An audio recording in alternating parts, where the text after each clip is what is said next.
ಪ್ರಿಯರೇ, ದಿನದ ಬದುಕಿಗೊಂದು ಕ್ರಿಸ್ತನ ಈ ದನಿ ನಮ್ಮೆಲ್ಲರಿಗೂ ಪ್ರೇರಣೆಯಾಗಲಿ.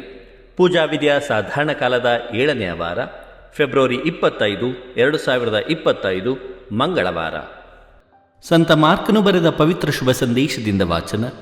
9ನೇ ಅಧ್ಯಾಯ 30ರಿಂದ 37ರವರೆಗಿನ ವಚನಗಳು. ಆ ಕಾಲದಲ್ಲಿ ಯೇಸು ಮತ್ತು ಶಿಷ್ಯರು ಹೊರಟು ಗಲಿಲೆಯದ ಮಾರ್ಗವಾಗಿ ಮುಂದಕ್ಕೆ ಪ್ರಯಾಣ ಮಾಡಿದರು.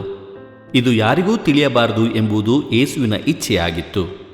ಕಾರಣ ತಮ್ಮ ಶಿಷ್ಯರಿಗೆ ಪ್ರಬೋಧಿಸುವುದರಲ್ಲಿ ಅವರು ನಿರತರಾಗಿದ್ದರು. ನರಪುತ್ರನನ್ನು ಜನರ ವಶಕ್ಕೆ ಒಪ್ಪಿಸಲಾಗುವುದು, ಅವರು ಆತನನ್ನು ಕೊಲ್ಲುವರು, ಕೊಂದ 3ನೆಯ ದಿನ ಆತನು ಪುನರುತ್ಥಾನ ಹೊಂದುವನು ಎಂದು ಯೇಸು ಅವರಿಗೆ ತಿಳಿಸಿದರು. ಆದರೆ ಯೇಸು ಹೇಳಿದ ಈ ಮಾತುಗಳನ್ನು ಶಿಷ್ಯರು ಅರ್ಥ ಮಾಡಿಕೊಳ್ಳಲಿಲ್ಲ. ಅವುಗಳ ಬಗ್ಗೆ ಪ್ರಶ್ನಿಸಲು ಸಹ ಅಂಜಿದರು. ಅನಂತರ ಅವರೆಲ್ಲರೂ ಕಫೆರ್ನೌಮಿಗೆ ಬಂದರು. ಮನೆ ಸೇರಿದಾಗ ಯೇಸು, ಸ್ವಾಮಿ, ದಾರಿಯಲ್ಲಿ ಬರುತ್ತಾ ನೀವು ನಿಮ್ಮಲ್ಲಿ ಏನು ಚರ್ಚೆ ಮಾಡುತ್ತಿದ್ದೀರಿ ಎಂದು ಶಿಷ್ಯರನ್ನು ಕೇಳಿದರು. ಅವರು ಮೌನ ತಾಳಿದರು, ಏಕೆಂದರೆ ತಮ್ಮಲ್ಲಿ ಯಾವನು ಅತಿ ಶ್ರೇಷ್ಠನು ಎಂದು ತಮ್ಮಲ್ಲಿ ವಾದಿಸುತ್ತಾ ಬಂದಿದ್ದರು. ಯೇಸು ಕುಳಿತುಕೊಂಡು 12 ಮಂದಿಯನ್ನು ಕರೆದು ಅವರಿಗೆ, ನಿಮ್ಮಲ್ಲಿ ಮೊದಲಿಗನಾಗ ಬಯಸುವವನು ಎಲ್ಲರಿಗೂ ಕಡೆಯವನಾಗಿರಲಿ, ಎಲ್ಲರ ಸೇವೆ ಮಾಡುವವನಾಗಿ ಇರಲಿ ಎಂದರು. ಅನಂತರ ಯೇಸು ಒಂದು ಚಿಕ್ಕ ಮಗುವನ್ನು ಕರೆದು ಅವರ ನಡುವೆ ನಿಲ್ಲಿಸಿ ಅದನ್ನು ತಬ್ಬಿಕೊಂಡು ತಮ್ಮ ಶಿಷ್ಯರಿಗೆ, ನನ್ನ ಹೆಸರಿನಲ್ಲಿ ಇಂಥ ಮಗುವೊಂದನ್ನು ಯಾರು ಬರಮಾಡಿಕೊಳ್ಳುತ್ತಾನೋ ಅವನು ನನ್ನನ್ನೇ ಬರಮಾಡಿಕೊಳ್ಳುತ್ತಾನೆ. ಯಾರು ನನ್ನನ್ನು ಬರಮಾಡಿಕೊಳ್ಳುತ್ತಾನೋ ಅವನು ನನ್ನನ್ನು ಅಲ್ಲ, ನನ್ನನ್ನು ಕಳುಹಿಸಿದಾತನನ್ನೇ ಬರಮಾಡಿಕೊಳ್ಳುತ್ತಾನೆ ಎಂದರು. ಪ್ರಭುವಿನ ಶುಭ ಸಂದೇಶ. ಕ್ರಿಸ್ತರೇ, ನಿಮಗೆ ಸ್ತುತಿ ಸಲ್ಲಲಿ. ಚಿಂತನೆ. ಯೇಸುವಿನ ಶಿಷ್ಯರಾದ ನಾವು ದೇವರ ಸೇವಕರು ಎಂಬ ಗ್ರಹಿಕೆ ನಮ್ಮಲ್ಲಿ ಆಳವಾಗಿ ಬೇರೂರಲೆಂದು ಪ್ರಾರ್ಥಿಸೋಣ.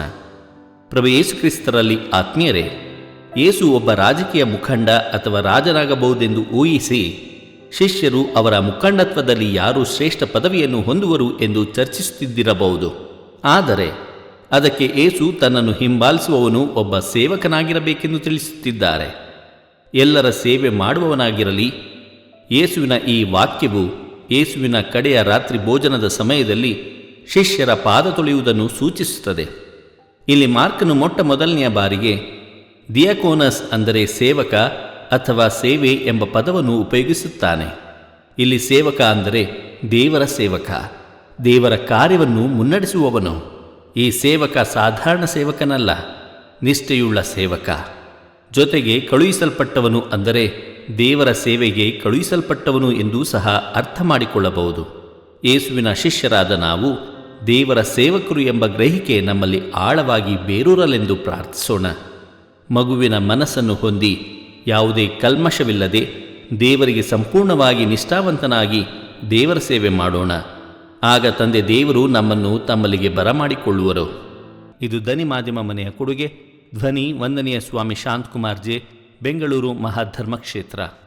ಪ್ರಿಯರೇ, ಈ ಚಾನೆಲ್ ಅನ್ನು ಸಬ್ಸ್ಕ್ರೈಬ್ ಮಾಡಿ ಪ್ರತಿದಿನ ದೇವರ ವಾಕ್ಯವನ್ನು ಆಲಿಸುತ್ತಾ ಅದನ್ನು ಇತರರೊಂದಿಗೆ ಹಂಚಿಕೊಳ್ಳಲು ನಮಗೆ ನೆರವಾಗಿರಿ. ಧನ್ಯವಾದಗಳು.